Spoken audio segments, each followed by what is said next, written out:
kita masih punya 2 kelompok yang harus tampil. Ya, Mas. Bismillahirrahmanirrahim. Assalamualaikum warahmatullahi wabarakatuh. Waalaikumsalam warahmatullahi wabarakatuh. Selamat siang teman-teman semuanya. Perkenalkan kami dari kelompok 4 yang beranggotakan saya sendiri, ada Sandro Eko Putra, dan di sebelah paling ujung ada Mas Wahyu, ada selanjutnya di samping ada Mbak Salma, ada Mbak Yumi, dan Mbak Tia.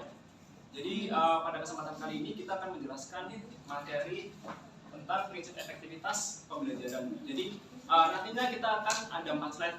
Jadi slide akan dijelaskan oleh satu persatu dari anggota kelompok kami. Jadi yang pertama mau dipersilakan untuk Mas Wahyu bisa menjelaskan slide yang pertama. Ya, jadi kelompok kami akan membahas prinsip efektivitas pembelajaran. Apa itu prinsip efektivitas? Jadi prinsip efektivitas adalah prinsip yang digunakan untuk tenaga didik untuk tepat sasaran agar pembelajaran di kelas selalu aktif dan tepat untuk menjadi sebuah pembelajaran yang baik. Dan poin pertama adalah kesesuaian antara tujuan pembelajaran dengan materi yang diajarkan. Jadi keterkaitan antara tujuan pembelajaran harus sesuai dengan materi yang akan diajarkan. Kemudian ada penerapan metode pembelajaran yang interaktif dan partisipatif. Di sini peserta didik dan tenaga didik diharapkan saling berkomunikasi untuk menimbulkan atau memantik suasana kelas yang aktif. Kemudian 3. Penggunaan sumber belajar yang variatif dan berkualitas. Penggunaan sumber belajar yang variatif dan berkualitas itu hanya sebagai variasi untuk tenaga didik menambah agar peserta didik tidak bosan dan tetap aktif. Kemudian memfasilitasi siswa agar mengkonstruksi pengetahuan yang luas. Ya, memfasilitasi siswa artinya kita sebagai tenaga didik harus mengkonstruksi pengetahuan kita untuk diimplementasikan kepada peserta didik. Kemudian ada evaluasi pembelajaran yang berorientasi pada peningkatan pemahaman siswa. Evaluasi pembelajaran itu berpacu pada orientasi dan peningkatan tiap pemahaman siswa. Kemudian ada penggunaan teknologi pendukung pembelajaran yang efektif. Ya, di sini guru diharapkan menggunakan teknologi yang baru dan untuk memantik siswa agar lebih aktif. Kemudian di slide kedua akan dilanjutkan oleh teman saya, Mbak Siti. Baik, terima kasih Mas. Slide kedua kita akan membahas tentang partisipasi aktif siswa dalam pembelajaran. Poin pertama adalah interaktif dan partisipatif. Nah, pada interaktif dan partisipatif ini, penerapan metode pembelajaran yang partisipatif dapat memfasilitasi siswa agar aktif melakukan eksplorasi dan penemuan dalam proses pembelajaran. Artinya seperti apa? Artinya peserta didik ini dituntut untuk aktif dalam berpikir. Selain aktif dalam berpikir adalah interaksi. Interaksi antara siapa? Interaksi antara peserta didik yang satu dengan peserta didik yang lainnya, ataupun interaksi antara peserta didik dengan seorang guru. Tadi sudah dijelaskan oleh Ibu Ulfi bahwa penemuan definisi itu tidak harus dijelaskan langsung definisi teks prosedur, tapi dengan cara memberikan stimulus, kemudian siswa mendapatkan atau menemukan respon, yaitu mengetahui tentang definisi teks prosedur. Yang kedua adalah efektivitas kelompok belajar. Nah, pada poin kedua ini, pembelajaran kelompok membuka kemungkinan siswa memperoleh pemahaman yang baik melalui diskusi, refleksi, dan sharing dengan kelompoknya.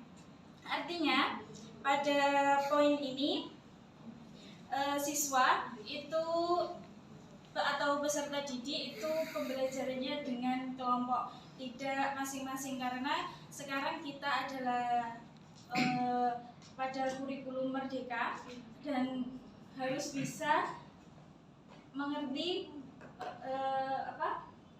mengerti materi secara mandiri atau berkelompok tanpa harus guru yang menjelaskan. Yang ketiga adalah proyek kolaboratif. Pada poin proyek kolaboratif ini, pembelajaran melalui proyek kolaboratif antar pelajar dan guru memendekkan jarak antara guru dan siswa dalam membangun pengetahuan bersama. Artinya dalam pembelajaran ini akan ada kolaborasi atau kerja kelompok untuk mencapai suatu tujuan. Misalnya pada kurikulum merdeka ini sekarang kan ada proyek ya, tapi saya belum pernah praktek langsung dalam pembuatan proyek ini. Nah, dalam pembuatan proyek ini sudah diwajibkan untuk seorang siswa melaksanakan atau mendapatkan tugas dari tujuan proyek tersebut. Terima kasih.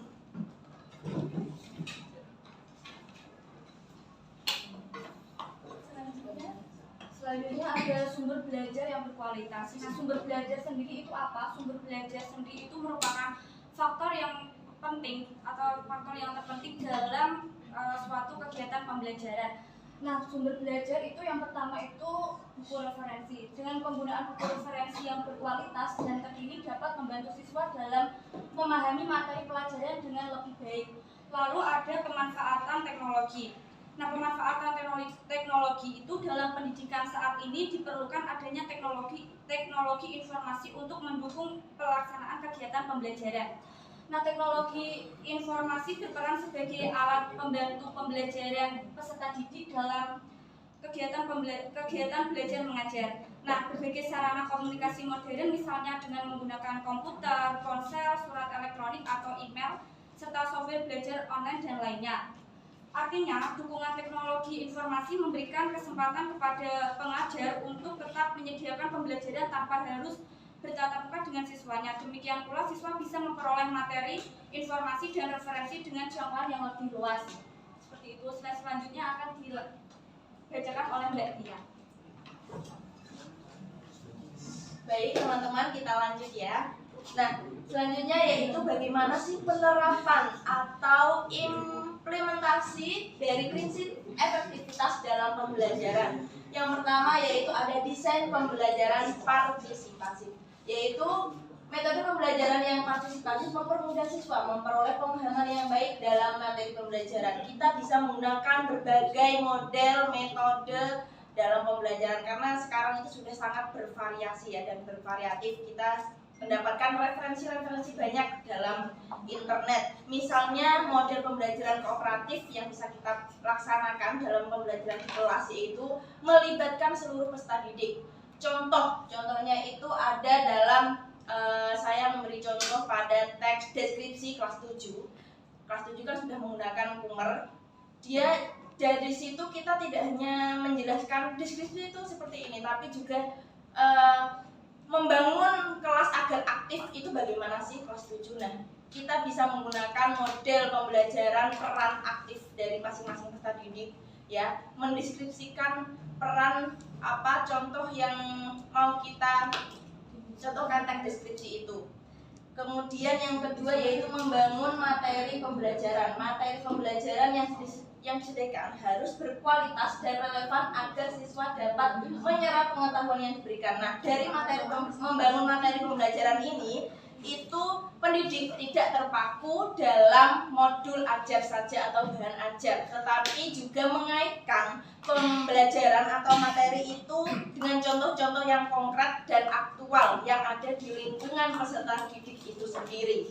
Contohnya misal dalam teks iklan. Nah, teks iklan mungkin dalam peserta didik yang sekelasnya itu perempuan, biasanya mereka kan ada tuh teks iklan atau apa ya, iklan yang disukai atau produk apa yang dia gunakan. Nah, dari situ dia pasti memahami produk atau iklan yang hendak ia sampaikan gitu. Kemudian selanjutnya ada evaluasi pembelajaran berkualitas, yaitu dilakukan secara teratur dapat memastikan pemahaman siswa mengenai materi pembelajaran dan membantu guru mengembangkan pendekatan pembelajaran yang lebih efektif.